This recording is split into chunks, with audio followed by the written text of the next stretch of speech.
Uma senhora transformou seu barraco em uma igreja, e salvou o morro inteiro de um massacre. Se você gosta de histórias milagrosas e de se emocionar, curta, compartilhe e se inscreva em nosso canal, para não perder as próximas histórias.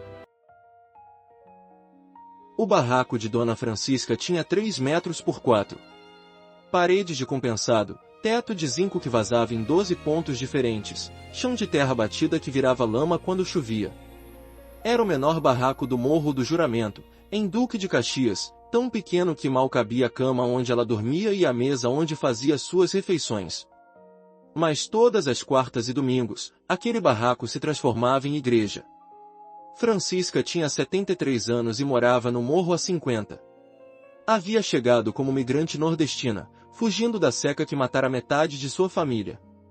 Construiu o barraco com as próprias mãos, criou 7 filhos sozinha depois que o marido morreu em acidente de trabalho, e encontrou na fé a força para sobreviver ao que ninguém deveria ter que sobreviver. Há 15 anos, começou a reunir vizinhos para orar. No início, eram apenas 3 ou 4 pessoas, mulheres idosas como ela, que encontravam conforto na companhia e na oração. O espaço era apertado, as cadeiras eram improvisadas, o altar era uma caixa de feira coberta com um pano branco. Mas Francisca tinha algo que dinheiro nenhum podia comprar: fé. Uma fé inabalável, contagiante, que atraía pessoas como um imã atrai ferro. Deus não liga pro tamanho do lugar, dizia ela. Deus liga pro tamanho da fé. E a nossa fé é maior que esse barraco, maior que esse morro, maior que qualquer problema que a gente enfrenta. Os anos passaram, e o grupo cresceu. De 4 pessoas para 10, para 20, para 50.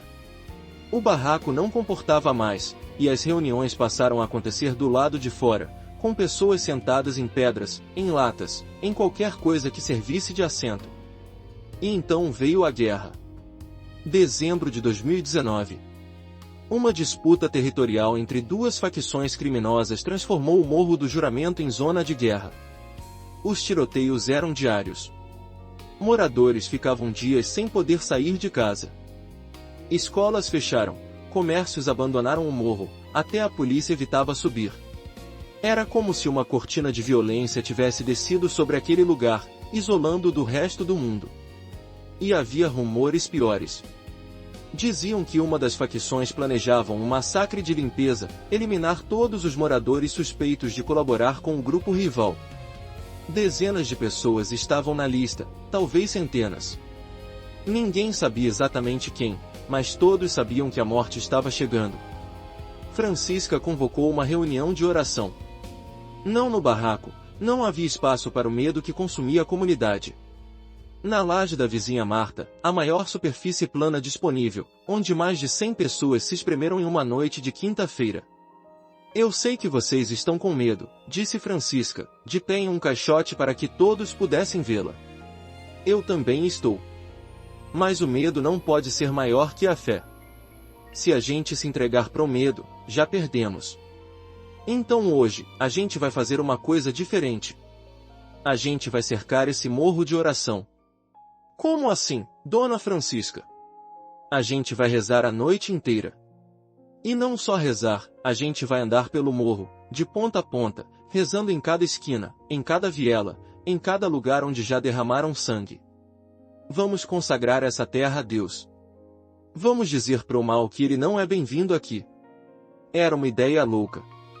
Andar pelo morro à noite, no meio de uma guerra de facções, era praticamente suicídio. Mas olhando para aquele grupo de pessoas desesperadas, Francisca sentiu uma certeza que não conseguia explicar. Uma certeza de que era exatamente isso que precisavam fazer. Quem vai comigo? Houve um silêncio. Depois, Marta se levantou. Depois, seu Joaquim, o homem mais velho do morro. Depois, Maria das Dores, que havia perdido 2 filhos para a violência. Um a um, todos se levantaram. Todos. A procissão começou à meia-noite. Mais de 100 pessoas desceram da laje de Marta e começaram a caminhar pelas vielas do morro. Francisca ia na frente, segurando uma vela e um terço, cantando hinos que os outros repetiam. Não havia medo em sua voz, havia desafio. Desafio ao mal que havia tomado conta daquele lugar. Os traficantes viram. De seus pontos de observação, viram aquela multidão estranha atravessando o morro em plena madrugada, cantando, rezando, carregando velas que pontilhavam a escuridão como estrelas terrestres. Alguns riram. Outros ficaram confusos. Nenhum atirou. Por quê? Ninguém sabe explicar. As ordens eram claras. Qualquer aglomeração era suspeita, qualquer movimento noturno era ameaça. Mas algo impediu que os gatilhos fossem puxados. A procissão durou 3 horas. Francisca parou em cada esquina, em cada beco onde sabia que alguém havia morrido, e rezou. Rezou pelos mortos, pelos vivos, pelos que matavam e pelos que morriam. Rezou por paz, por perdão, por transformação. E quando o sol nasceu, algo havia mudado. Não visivelmente, o morro ainda era o mesmo, a guerra ainda estava em andamento, os traficantes ainda controlavam as entradas e saídas. Mas no ar, na atmosfera, havia algo diferente. Como se uma cortina invisível tivesse sido erguida, uma proteção que ninguém conseguia ver mas todos conseguiam sentir. O massacre não aconteceu. As semanas seguintes trouxeram notícias que ninguém esperava. Um dos líderes da facção que planejava a limpeza foi preso em uma operação policial. O outro foi morto por aliados que o traíram. A tensão foi diminuindo gradualmente, até que uma trégua frágil se estabeleceu. Coincidência? Talvez. Mas os moradores do Morro do Juramento não achavam que era coincidência. Dona Francisca salvou a gente, diziam. A oração dela salvou a gente. A fama de Francisca se espalhou muito além do morro. Jornalistas vieram conhecer a velha que enfrentou traficantes com oração. Sociólogos vieram estudar o fenômeno da fé em comunidades violentas. Religiosos vieram tentar entender como um barraco de 3x4 havia se tornado centro espiritual de milhares de pessoas. Mas Francisca recusava qualquer crédito. Não fui eu, dizia invariavelmente. Eu só sou uma velha teimosa que acredita em Deus. Quem fez o milagre foi ele, não eu. O barraco virou pequeno demais, então a comunidade construiu uma igreja de verdade, simples, de tijolos aparentes, sem luxo, mas com espaço para 500 pessoas. A Igreja do Morro do Juramento tornou-se referência em toda a Baixada Fluminense, atraindo fiéis de dezenas de comunidades diferentes. E algo mais aconteceu. Algo que ninguém esperava. Os próprios traficantes começaram a vir. Não para orar, pelo menos não no início. Vinham observar, curiosos sobre aquela velha que havia caminhado pelo morro deles sem permissão e sem ser tocada. Vinham testar, querendo ver se a fé dela era real ou apenas show. E encontravam algo que não esperavam, acolhimento. Francisco os tratava como tratava qualquer pessoa, com amor, com respeito, sem julgamento. Não ignorava o que faziam, não fingia que estava tudo bem. Mas também não os rejeitava. Você é filho de Deus igual a todo mundo, dizia ela a cada jovem armado que aparecia. Deus te ama do jeito que você é. Mas Ele quer mais para você. Quer uma vida, não uma morte antes dos 30. Alguns ouviam e iam embora. Alguns riam e nunca mais voltavam. Mas alguns poucos, paravam para pensar. E aos poucos, a Igreja de Francisca começou a fazer o impossível, tirar pessoas do tráfico. Não muitos. Não o suficiente para acabar com o crime.